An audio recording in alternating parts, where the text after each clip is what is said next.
Hello, everyone. Hello, hello, hello. I hope that you are all having a fabulous, fabulous day. Hello, Joe. How are you?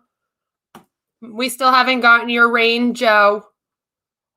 You can just keep that rain over there. Keep it away from me. I don't want it. It's really sunny out. I have to have the windows open. I'm sure I'm like super duper bright. I can't do much about that today. Sorry. But we have IKEA boy here who is apparently friends with my friend Kitty. We have Joe here, of course, which is why I told him that, we still haven't gotten that rain. The many-faced God. That's funny. I like that comment. You can make fun of Canada all you want to me. I don't get offended. Because, I'm just too polite too. Just too polite. We have my husband. So, I don't want to miss anyone. Wait, Tupac, who's modding for me, I hope, today. So, today I really wanted to talk about car scams because there's been a few new scams that have gotten really popular in the UK, here in Canada. I'm sure they're also in the US because they usually are everywhere. So I wanted to do a video where we talked about that. Hello. So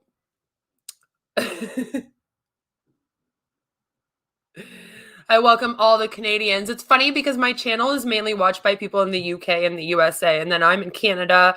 Christina, hello. Good to see you, Christina. So, yeah, there's been a bunch of these new driving scams that are kind of worrisome to me. And I mean, most people I know drive. Most people I know own a vehicle. Most people I know, I would hope, have insurance for their vehicle. It's illegal to drive without insurance. So if you're doing that, don't tell me. But so to me, these ones are kind of India. Yeah, well, half of the scams are just everywhere. So it's important to spread awareness about all of the scams because it's almost like if they happen in one place and they happen in the US too, and then they also happen in the UK, and then they move to another country, and then another country, and then it's just everywhere.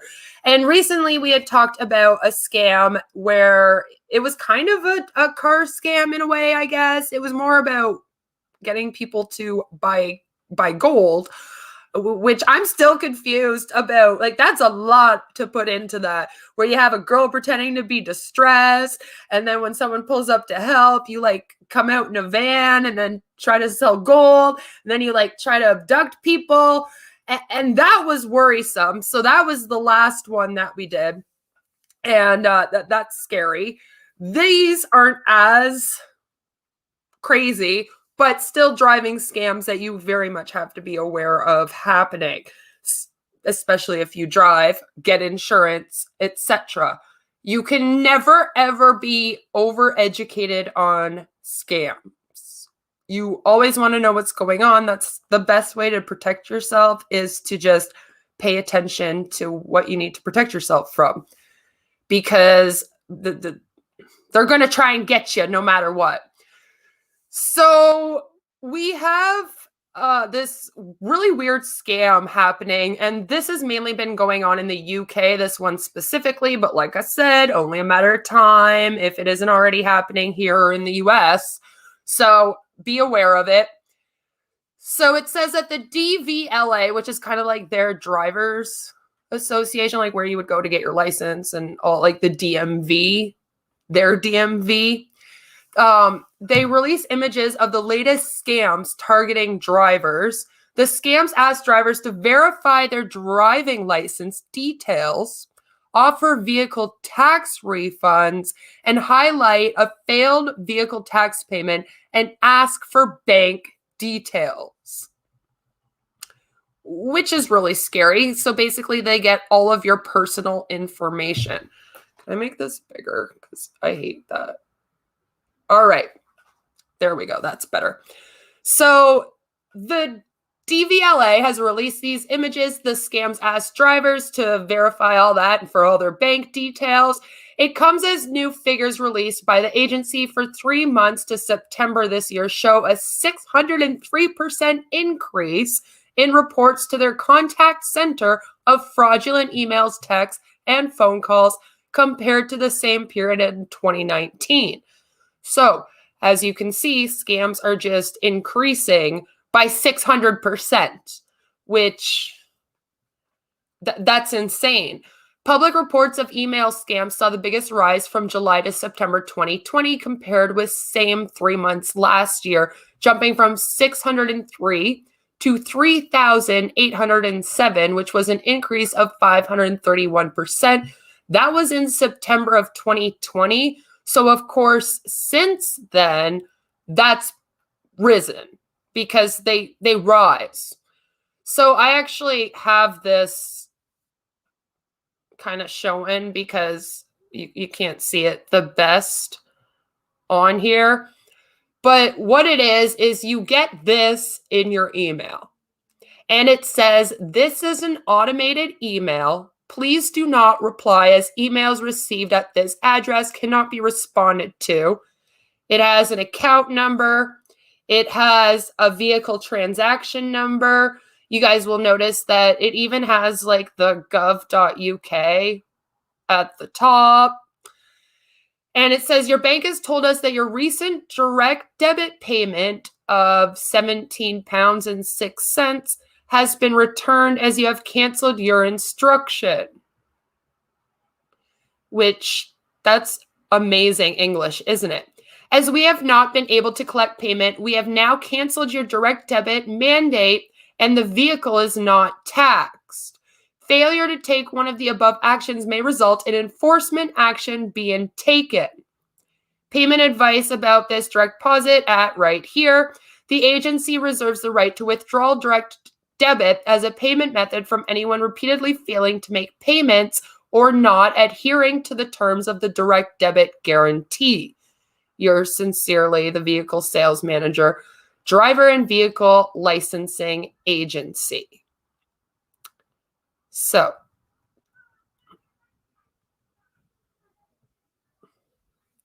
customers are advised the only place to access official information on DVLA and its services is the government.uk.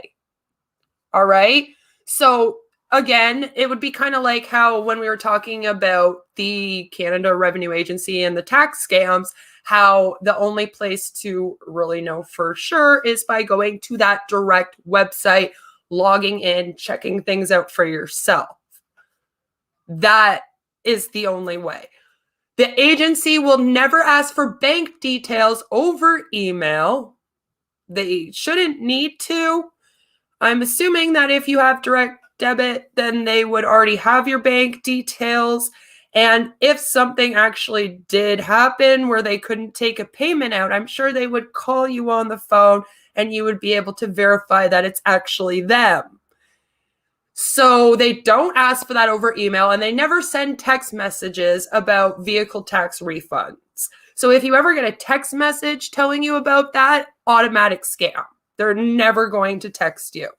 They're reminding customers they should report any suspicious emails they receive to the National Cybersecurity Center via their suspicious email service.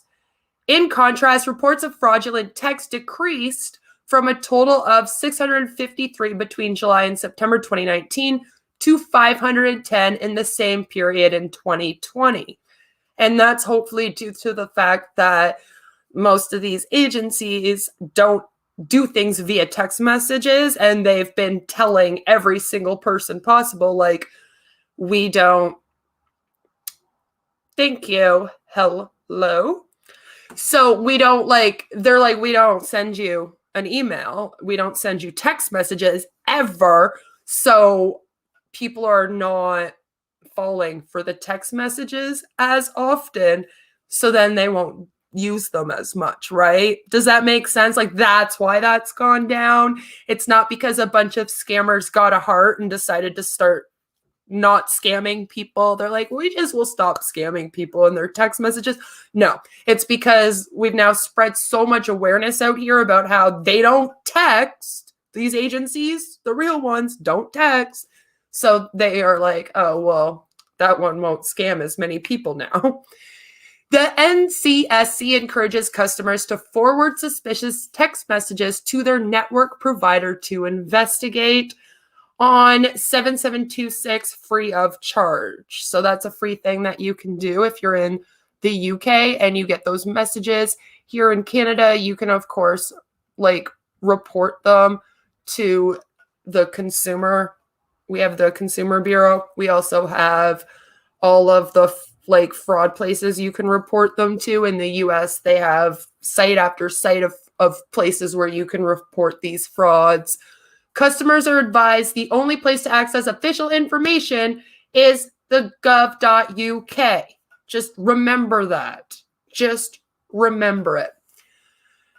And it says Phil Morgan, who is the head of fraud policy investigation at the DVLA, said these new figures demonstrate that scammers are becoming more persistent in their efforts to target their, like, everyone that drives vehicles. So again, these are more of what these fake emails look like that you will get. They do put government.uk on there. That's to trick you. Like I said, go to the actual web page, put in your information, and always double check. Call them on the phone. They're not going to be sending you emails like this that say, your vehicle is no longer taxed. DVLA have been notified electronically about you latest payment. You latest payment for your vehicle tax failed because, like, listen to this. I can't even read this because the English is so bad. Okay, let's try it again. DVLA have been notified electronically about you latest payment for your vehicle tax failed because there is not enough money on you debit card. We sent you a DVLA bill. That's not what they would call it, I'm sure. And we still haven't received payment. Acknowledge that it's illegal to drive your vehicle until you've taxed it. Tax your vehicle. Start now. It sounds like it's an MLM sales pitch. Like, click here and join the team today. Start now. And then it says untaxed vehicles risk a fine of up to £240, which I'm sure that part's true. It's just, this isn't the actual place. And then we also have these lovely ones. And as you can see, these ones don't even have like the UK website, the government website on there whatsoever. They're just like, vehicle tax status, unpaid. It looks like a bad infomercial post, doesn't it? Your bank has declined twice. I'm sorry. Your bank has declined twice the latest direct debit payment. They always use the best English on these things. Your bank has declined twice. If you will not update your information, your vehicle is no longer taxed. Again, that sounds so strange to me too. That's not how they would like put that. If they were to get a hold of you, I'm sure it would also be by mail. You probably get a letter in the mail with something like that. They're definitely not going to they're definitely not going to be like emailing you. Not these anyway. So as you can see, part of the creepy thing actually about this is that they have like a login area for you to click in. They got the sign up, start now button. And so what's scary about this, right, is that if you fall for this, they must have made up a whole fake government UK website that when you click on it, it tricks you into thinking that you're on the proper website, right?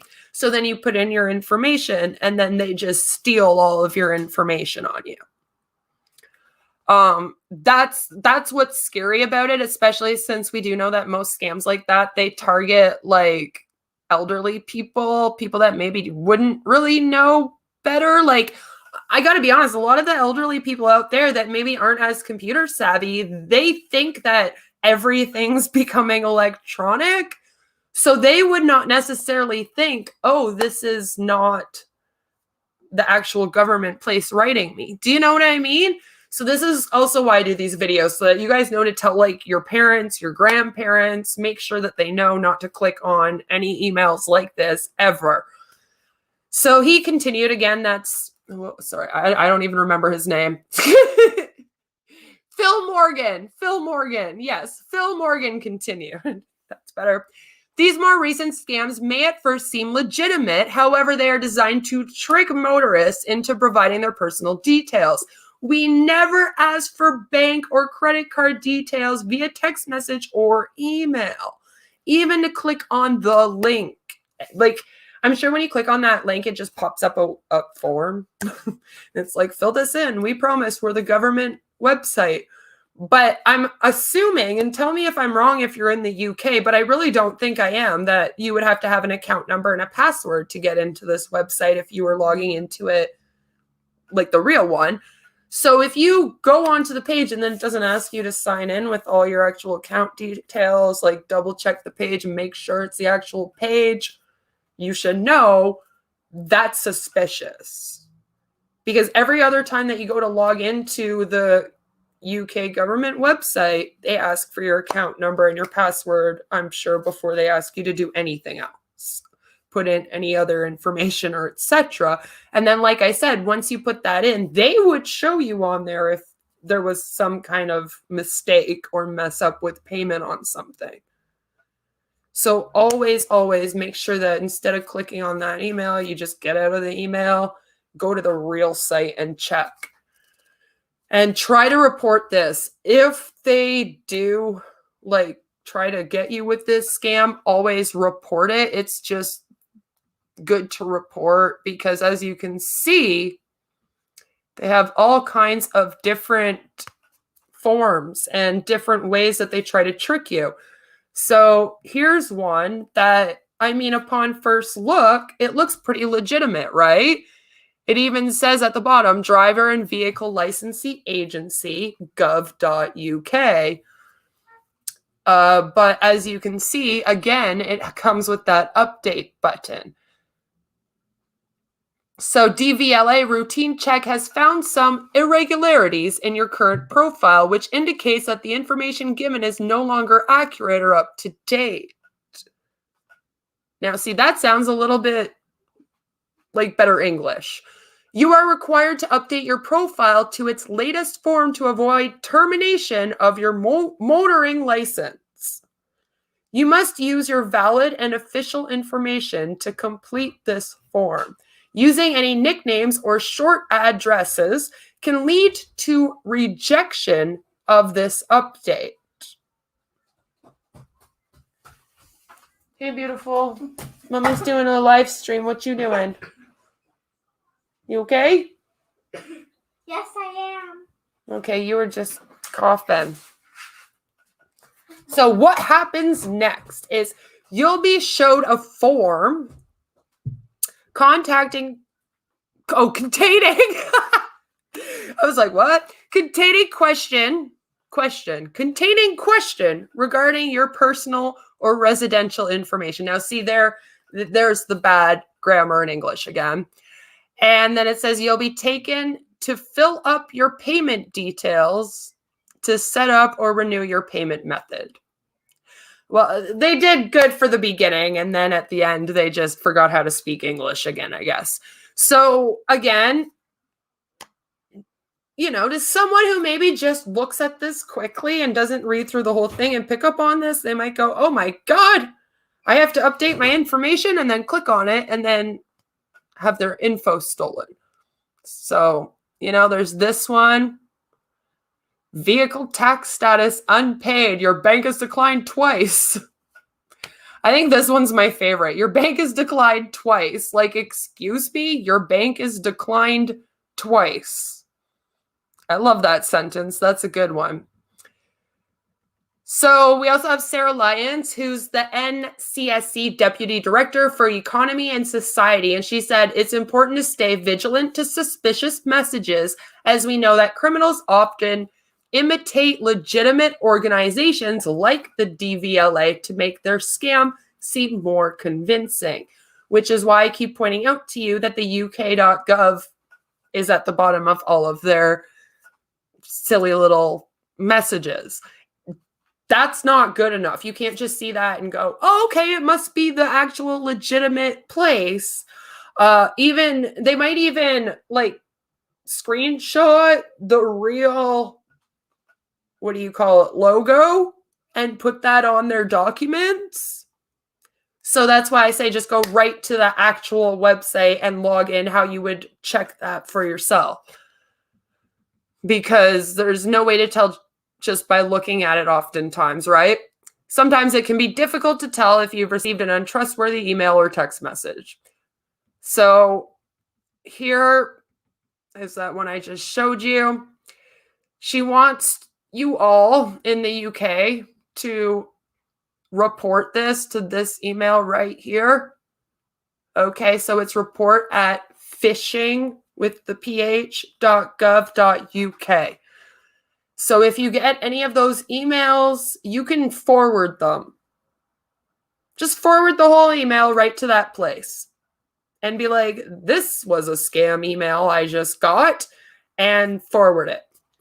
I think that's the best way to stop them from being able to continue, is just keep on forwarding it, and then hopefully they're looking into any like scams that they're getting. They're going to go investigate those, and it's easier if you forward it to them because then they'll actually have the better access to the IP address and everything. So don't just take a screenshot of it and send it.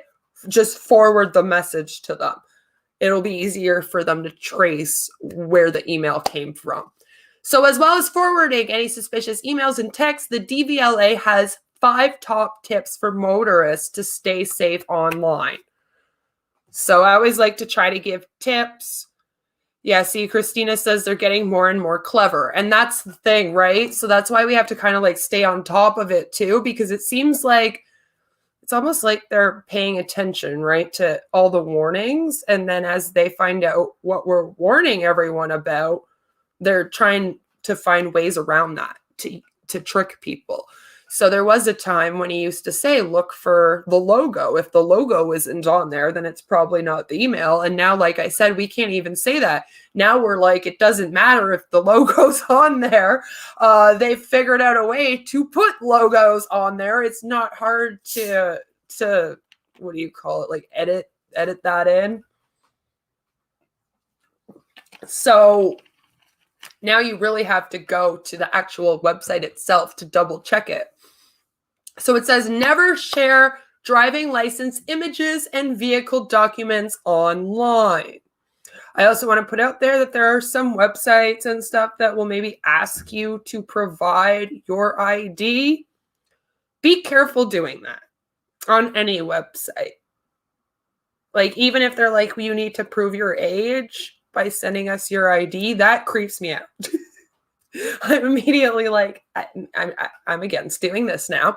So never share bank details or personal data online. Of course, you don't want to ever give out your bank details, but it needs to be said. Avoid websites offering to connect to DVLA's contact center. Okay? There's not going to be a third-party website that's going to connect you to them. Like I said, only that website. The government.uk, the actual one, is the one. Go to that one and look yourself for your DVLA information. It will all be on there. If you owe money, they'll tell you on the website.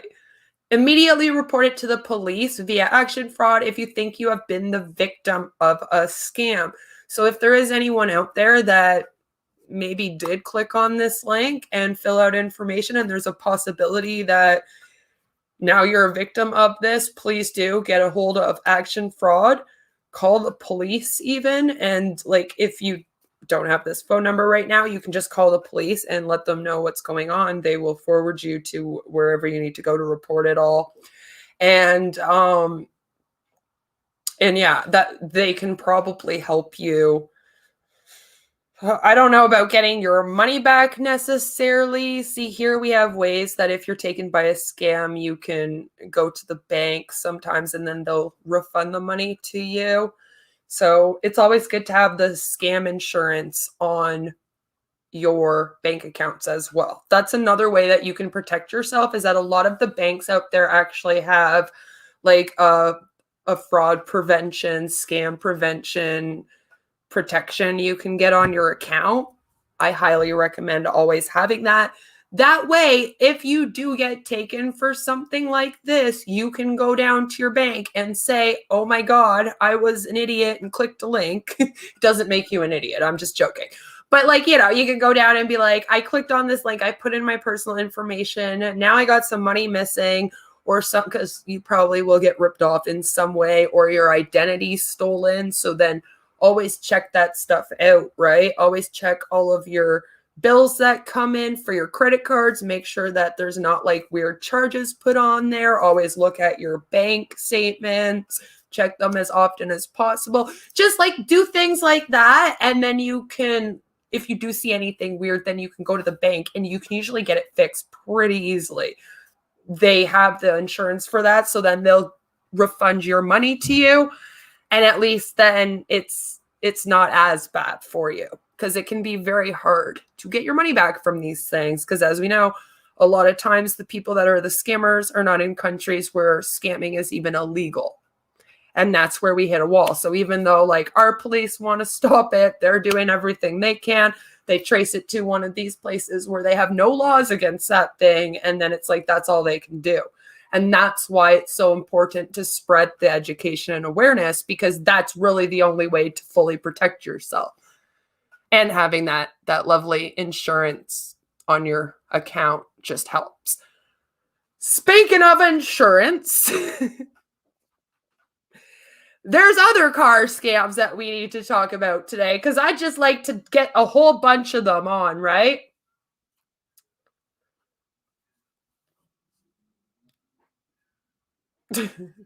Scams suck. Scams do suck.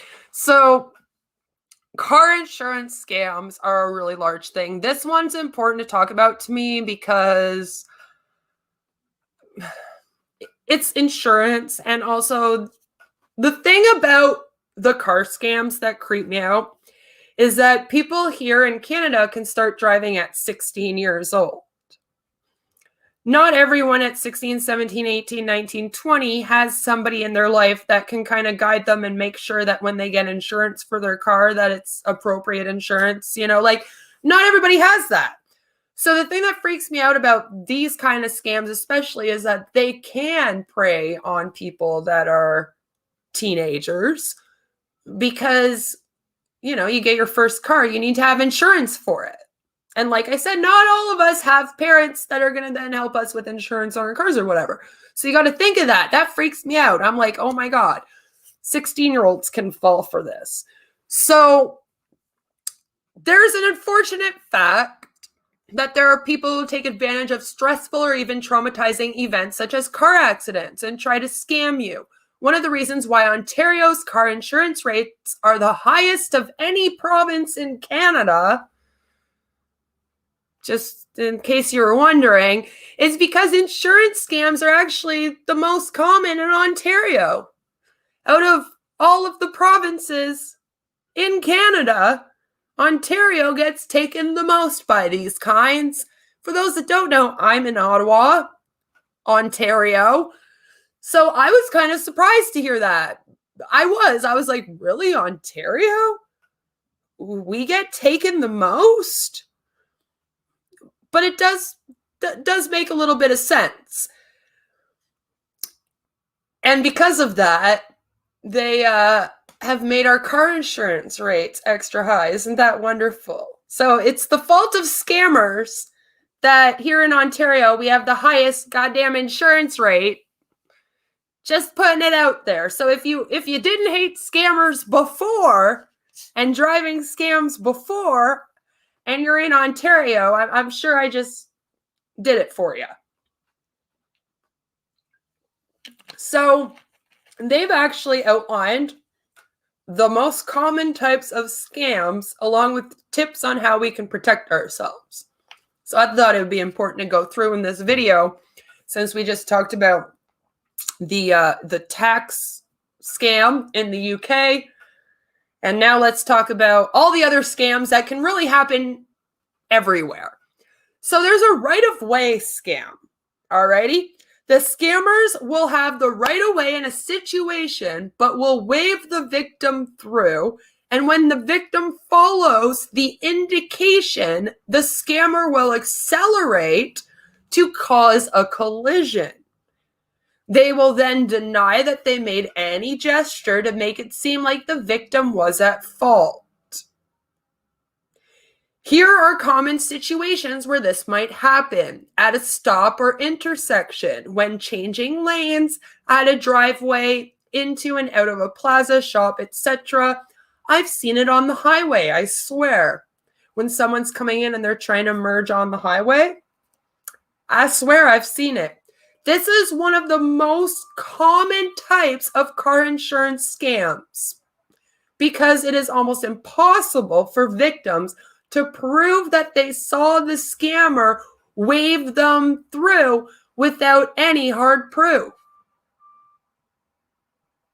So really the person only has to say, I didn't wave them through. I didn't tell them to go. And there's nothing that you can prove that they did, unless you got a dash cam, which at this point, I'm about ready to tell every single person that drives to get a dash cam. And then you be good, because like, this is insane. The fact that most of these are people causing collisions, accidents, is really dangerous. It's extremely dangerous. I mean, not only can this actually hurt someone, like, it's just, it's grimy. It's grimy. But then it can also hurt someone. And I don't even just mean it hurt the scammer and the victim. Like, you can take out a whole bunch of people on the road with these. Like, just people driving by you that aren't anywhere into whatever you guys are doing on the side over there. Like, do you know what I mean? So they have the staged rear ending, which doesn't that just sound super safe? The scammers will pull in front of the victim and will in some manner purposefully cause the victim to rear end them. So there's apparently a few different ways that they do this. Like, one wasn't enough. They wait until the victim takes their eyes off of the road for any reason and then slams on the brakes. So then the victim would have no time to react. Most of the times, even if you're paying attention to the car in front of you and then they suddenly slam on their brakes, you don't have time to react. In a stop and start traffic, they'll accelerate quickly as if the traffic picked up, but then slam on the brakes suddenly to catch the victim while they are still accelerating. A partner of the scammer pulls alongside the victim so they can't swerve out of the way when the lead car slams on the brakes. Now think about that last one. That last one involves there being 3 different cars.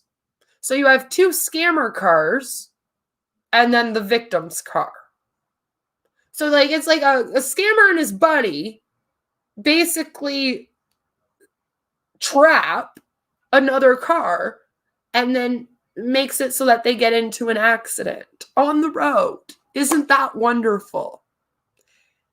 Imagine all three of them getting into a crash, and how many people could potentially be hurt by that? Just over some stupid insurance scam, right? That's what's scary about these ones. It is an extremely common type of scam. And most of the time, the person that rear ends another vehicle is held at fault, right? Because usually in that situation, it's the person who hit the car that gets blamed. And this is why this is such a scam. Because in all these situations, the victim looks like the perp. It looks like they're the ones that messed up and hit the car, when really it's caused by the other person, which seems extremely weird to me. Like, I'm over here going, why would you want to get in a car accident on purpose, even for some insurance money? Like, you mess up your car, then you're without a vehicle, but you got insurance money that wouldn't you have to buy a new car with it anyway? Like, I'm confused about that. I'm assuming that maybe their car isn't the best car and maybe they're trying to get an upgrade or something, like, because I'm always thinking of what do they get out of this? And for me, it's not even worth the insurance money alone. So I'm a bit confused, you know?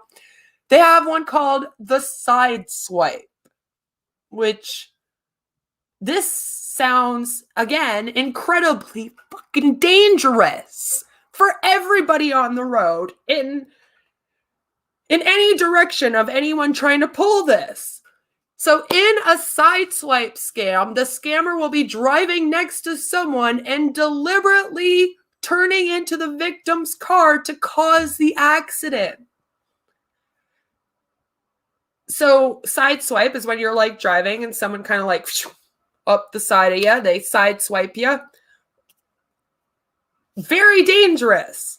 So they do the distracted driver when the victim drifts close to or even a bit in the scammer's lane and does not notice them.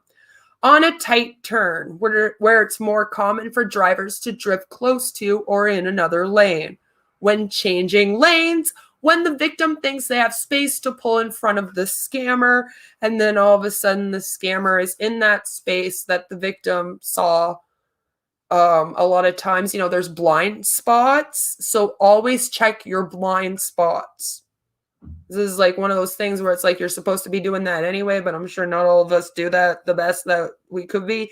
So make sure to always check your blind spots because that's where they would be hiding out. You know what I mean? They're kind of chilling in your blind spot, waiting for you to merge into that lane so that as soon as you start going, they can quickly gas up and you guys get into an accident. The scammer will then claim that the victim was the one who was distracted and caused the accident by veering into them. Sometimes a scammer will try this even if the victim was perfectly within their own lane. This isn't as common as the first two because side swiping is not as easy to prove that the other vehicle was at fault. I mean, if you side swipe someone, you're probably the one more at fault. So they don't do this one as much because, again, in the other two scenarios before that, the person who hits the car is usually the one that's seen as being at fault.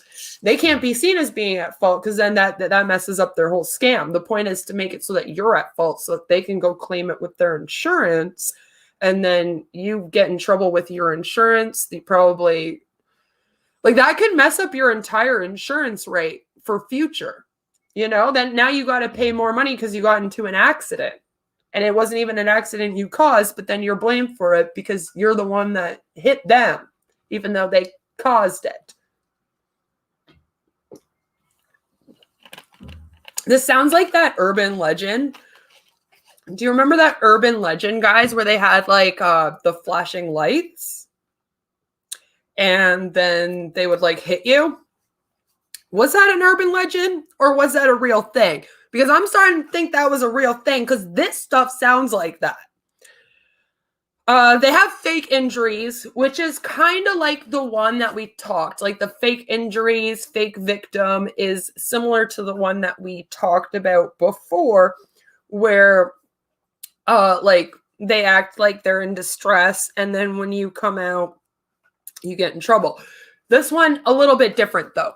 So whether in a staged or normal accident, the scammer will act as if they suffered a serious injury so they can get a larger payout to cover their medical expenses. But since they were not actually injured that seriously, if at all. They just pocketed the insurance money they receive.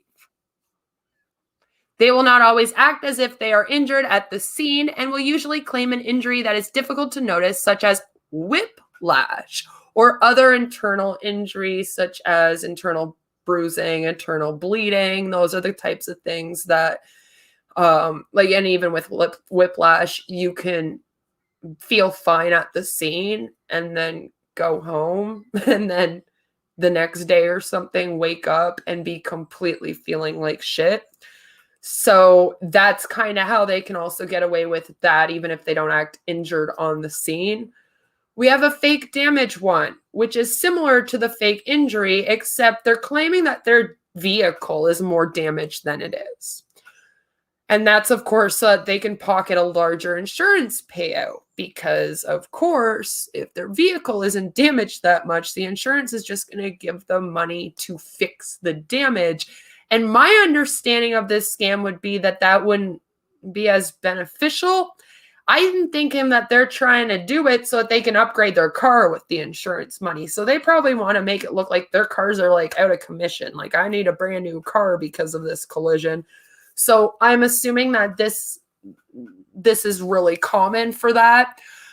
So they say that they stage an accident and then they haven't already pre-damaged the vehicle before causing the accident. So it looks like it had extra damage as a result, or they will do it after the fact. So you'll get into the collision and maybe they like took off their bumper a little bit. And then when you go and you smash into the back of their car because they caused you to, like you smash in their entire back and the bumper falls on the ground. Like, do you know what I mean? And then they go, oh my God, this is so much worse because the bumper didn't stay on, but really they like unscrewed it off their car, you know? Or they'll damage their car even worse after the collision and then claim that it's all from you. A situation where they could do that would be like if they made engine damage to their car when there wouldn't normally be engine damage for that collision necessarily. Like if someone sideswipes you, yeah, you could maybe get your engine sideswiped. But if they pull in the back of you and hit you, the chances of your engine, unless they hit you really fucking hard, so then all of a sudden their whole car doesn't work when they drove away from the scene. And then they can claim, oh, the damage took a little while before I was able to notice it, or the overheating of the engine, right? They can basically fuck up their own engine and then claim that it's from that. It's not hard to mess up your engine. All you have to do is put the completely wrong oil in some cars and you can fuck up the whole engine. Fake victim. Again, this is a lot like the one we talked about. The fake injuries, the fake victim, and then when you go up to try to help them, all of a sudden something happens to you. Like, you know what I mean?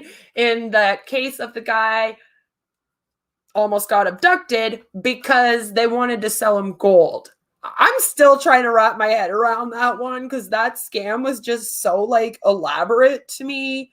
I was like, that's a lot of work just to try to get someone to buy your gold. Like, I didn't.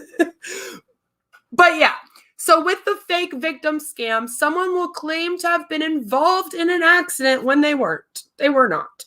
They will also tack on fake injuries to go with their claim. They might be working with another scammer who was in or staged an accident, or they might look out for other accidents to happen normally, and then they will claim that they were involved after the fact. They have a useful tip here that says, if you are in an accident, make sure to document as much as you can with your phone's camera. Take pictures of every vehicle involved, as well as the drivers and passengers, to show how damaged or injured they were and who was involved. You should also call the police, as they can also make their own in case someone tries to make up a fake claim later. Of course, always call the police. That's the best way, because you never, ever want someone... Glad you're back, Pack. You never, ever want someone to be able to do that to you. And the best way is to have the police there. honestly, because you could take as many pictures with your phone, and of course, they're just going to look at the pictures and take them for face value. Like, they could still claim they have whiplash or still claim that they had worse injuries. If the police are there, the police are automatically, after an accident, going to ask them to go to the doctor. They will call an ambulance, and if the people are hurt in any way, they will be made to go to the hospital and get treated. If they try to deny that, the police will take note of that. And in that case, by the way, you don't get in as much trouble for injuring the person, because the police will say, we were at the scene, we offered them medical care, they refused, and that looks bad. Like, if you're injured, you probably need your medical care. So that would be almost like a red flag to them. And then if the person showed up later on down the line claiming like all these crazy injuries, the police would be like, that was the person that refused to get treatment. And it's a good way, obviously, because if they go and get treatment, the hospital looks at them and says, this is what's wrong with them. So it's a lot harder for them to then later on go, oh, well, I also had this, this, and this, because the doctors are like, no, we saw you like right after the accident, we checked you out, and now you're lying. So that's the best way to avoid any of those ones from happening to you, in my opinion, is always call the police. And then, like I said, they'll get the ambulance, or hell, call the ambulance yourself even. Just call 911. If you're in this area, call 911. Tell them you got in a car accident. They will send you all the appropriate people. So this one is another like scary one to me, because it's a tow truck or repair shop referral scam. I know, right? Like, you never think that you're going to see the day when they're going to even be scamming in tow trucks out here. But no, this is a huge ass scam. And here's the thing. This one is very popular in the USA, I hear, because tow trucks get used so much more in the US. Like, and I know in BC, like, they boot cars there and stuff. They don't do that as much here. Like, they really don't. But in places where the tow trucks are used very often, they even will use tow trucks to like come and repo cars and things like that. Like, they're just used way more in those places. So this one's super duper popular in the US, not just Canada, and apparently mainly Ontario, since we suck for scams here, I guess. So in this scam, a tow truck driver that arrives at the scene of an accident will recommend the victim to a repair shop in an innocent manner, but it will turn out that they have a relationship with them. The shop then pays the driver a fee for referring the victim, and to make up the fee, the repair shop will pull the real scam on the victim by doing the following: overcharging for legitimate repairs, making up necessary repairs that aren't necessary, probably don't even need to be repaired. We know some shops just do this anyway, so be careful of that. Or they will sell your car for profit if you refuse to pay, especially if they're all of a sudden overcharging you. Or, like, I've heard of this happening before, where someone has their car at a shop and then they trust the shop owner to fix the repairs for them. They think they're only going to pay like $500 for the repairs, maybe. You know, they leave for a few days, leave their vehicle there. They come back, and all of a sudden the guy's like, you actually owe me $3,000 because when I looked at your car, this was wrong and this was wrong and this was wrong. So I had to fix that too. And then if you don't pay that, they'll keep your car. Like, they'll be like, now you owe me your whole car. So the best way that you can kind of avoid this, I feel like, is if you have like a trusted shop that you can go to. And then always make sure you get towed there. You're allowed to say where you want your car towed, especially if you're paying for that tow. They can, be like, I'll recommend you someone all they want, but make sure you have someone that you trust. If you don't know someone personally, you can research out there, find a good shop that has some amazing reviews, go check it out. And then if you're ever in this situation, make sure they tow it to that shop instead, and don't take any of the tow truck drivers' recommendations. So it says that also under the Repair and Storage Liens Act, they can sell your vehicle to recoup the costs they incurred in repairing your vehicle. So because of that, that's kind of how they steal your car from you when they pull this scam. Because your insurance company, if they refuse to pay as well, the shop can say, all right, well, your car is mine now. Which maybe we should look at that act again. Could help us.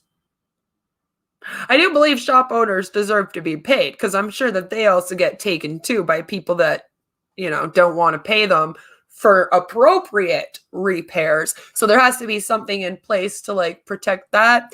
I just don't know if this is the way, because this seems to be just helping scammers a lot more. I don't know. Let me know what you think about that. And what you think would help in that situation, to prevent that, since there is that act out there. Now, there's another scam out there that is called the Bad Samaritans Act. And this one, of course, is, again, a lot like many of the creepy scams where you pretend to be injured and blah, blah, blah. So the scammer who was not in the accident will approach the victim who was involved as a good Samaritan. This one's kind of more sick, though. It's gross. They'll make a seemingly helpful suggestion, and then they have an ulterior motive behind it. The scammer might avoid suspicion by posing as an authority figure, like an off-duty police officer, EMT, firefighter, city councilor, doctor, nurse, and so on. But I'm assuming those are the main ones that they would be using, because those are really the only people that would kind of come to your aid after an accident. The scammer might be fishing for your personal information to scam you later, such as making false claim, or they might refer you to the following: a health clinic, repair shop, or a legal service. The scammer would have a similar deal with the businesses that they refer how the tow truck drivers had the scam going with the repair shops, basically. So if the victim attends this, the scammer gets a referral fee, and the victim gets overcharged for their services. And what makes this even more disgusting to me is the fact that they approach people after an accident and tell them to go to a health place. So you've been injured after a car accident. You think you have this great person that's coming to help you, and they're just taking advantage of you to rip you off. That's shit. So always, always be cautious when you're given any type of unsolicited advice from random people you cannot account for. Even if they come up to you and they're like, I'm an off-duty police officer, that doesn't mean anything. Unless they actually somehow have their badge on them and they show you that. Don't believe it. If that makes sense. Another thing is that if you are uncertain about what you should do, always ask the police or your insurance company. So you can call your insurance company after you get into an accident, and I actually highly recommend you do this because, again, you want to make sure that you go to a place where your insurance company will cover things, right? So there are some shops out there that are not considered decent shops. If you get into an accident and then you take your car there, they might not cover it. So always, always double check. Make sure that the insurance company is okay with where you're getting your car. Make sure that your health insurance place is knows about the health clinic that you're going to. Maybe just go to the real hospital. That might be better. It's usually covered. Here in Canada, we don't have as big of a deal with that because, again, here in Canada, we get healthcare for free. So in the US, that one is a little bit more scary because people do have to pay for their health care there, their health card. You probably also have to pay for that too, don't you? They have to pay for their health care there. And so that whole thing freaks me out. It's a lot easier for them to be scammed out of healthcare money, especially with an insurance agency, because there you don't get healthcare unless you have insurance.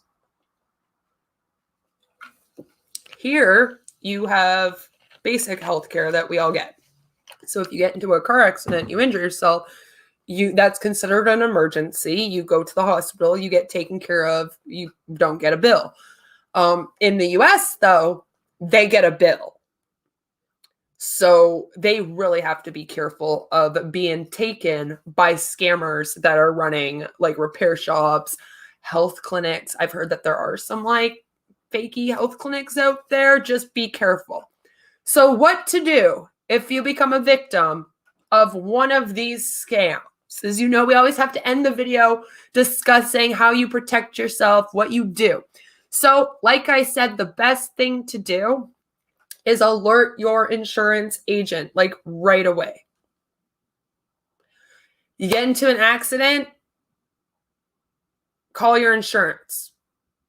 They'll tell you exactly what to do. It's best to hear from them, then you can ensure you're protected by it, right? Alerting your insurance company representatives to your suspicions as well is important. If you feel like you are in one of these collision scams, for example, something's not sitting right for you, like that guy did wave you, right? And you're like, no, that guy did wave me. Call your insurance company too and be like, listen, I swear to God, this guy waved me through. It doesn't hurt to do it in the moment right away. That way, like I said, if stories change later on down the line, it's a lot easier for you to prove what happened. If they have some kind of documentation of you calling and being like, this guy waved me through. When I went through, thank you. When I walked through, he hit me. I don't know what's going on. Help. And, it's just good to have that on record. And they'll also tell you what to do. Document every single thing. Like they said, take pictures. All right? Take pictures of it. I'd even freaking at this point in life, I would try to get a dash cam, because if these things are going on as bad as they are in Ontario, apparently, I'm horrified right now. I'm in the capital of Canada. If they're going on here, it would be Ottawa and Toronto that they're majorly going on in. So I'm like, a little bit scared here. Always, always collect detailed records to confirm your account of what happened, okay? Always. In an area in your house, I would hope that you have your insurance policy, any payment records, copy of estimates and bills from mechanics, notes and photos of the scene if you're in an accident, always do that, and a copy of an accident report from a police officer. Always call the police if you're in an accident, even if it's a teeny tiny one. If anything shows you that you need to do that, even if it's a small little accident, the person's like, oh no, it's fine. It's okay. Don't worry. It's not that much damage. That will be the same mofo that calls you up in 3 weeks and says, actually, my car's now broken down. And I think it's from that collision we got into, because they'll be pulling one of the scams here. So that's why I say, call the cops immediately. I know it sucks because it can mess up your insurance too. But if you call the cops and you're just like honest with it and honest with the insurance agency, I mean, it will protect you from being scammed for a hell of a lot more money in the future. Always report scams, okay? And be wary of fake insurance people. We also have people that are going around pretending to be fake insurance agents. Then they are charging you 3 times the amount that they should be charging. And I'm probably going to be doing a video on this in future where we're just going to talk about insurance scams, because it's become such a thing here. And there's even some MLM assurance companies that we need to talk about. So you always, always report it. And it says, depending on the damages you've suffered and your documentation of the scam, you may be able to pursue legal action against the scam artist, okay? However, before you rush to file a lawsuit, talk to a lawyer about whether your chance of success is worth the time and effort. And this is what I mean. It depends on the scam, and it depends where the scam is. Also, I'm going to be honest with you, a lot of times it also depends on who the scammer is, guys. Because, I mean, let's get real, right? Basically, a lot of these people that run these scams are probably not even going to have money. They probably won't have a lot of money. I'm assuming that anyone that's doing a scam where they cause an accident out on the road for them to then go claim insurance money for their car is probably not super rich. So the chances of you getting anything in a civil case, even from that person, it honestly might not be worth it. And that's why I always say it is much more important for you to just be educated, be aware that these scams are going on, and then do things to protect yourself from them. Because once you get taken by one, it's a lot harder to get money back, to sue people over the scam, etc., etc. So guys, those are all of the driving scams that are going on. Like I said, a lot of them are happening, especially in Ontario. We talked about some happening in the UK. Many of them, like that tow truck one, I know is going on in the States as well. So I hope that all of you know to be really careful of these things happening. Always be careful when you're on the roads. Check your blind spots, especially now knowing that there are people trying to get into accidents with you. That's creepy. Please stay safe out there. And no matter where you are, what you're doing, I hope that you have a fabulous, fabulous, fabulous weekend. I'm having an amazing week. It's been beautiful weather. That's right, Joe. We don't have your rain yet. Keep your rain over there. And so I'm probably going to get outside a lot over the next couple days. Go out and get some sunlight. Some of y'all need vitamin D, and I don't mean that kind. I mean that kind. So go get some of that and put yourself in a good mood. Try to get off the internet and, not just go around being mean to people all day. It might do y'all some good. Don't be like a scammer trying to start problems out here when there don't have to be any. So I will see you guys in the next one, which is going to be Monday, which will be an anti-MLM video, as it usually is on Mondays. And have an amazing weekend. Bye!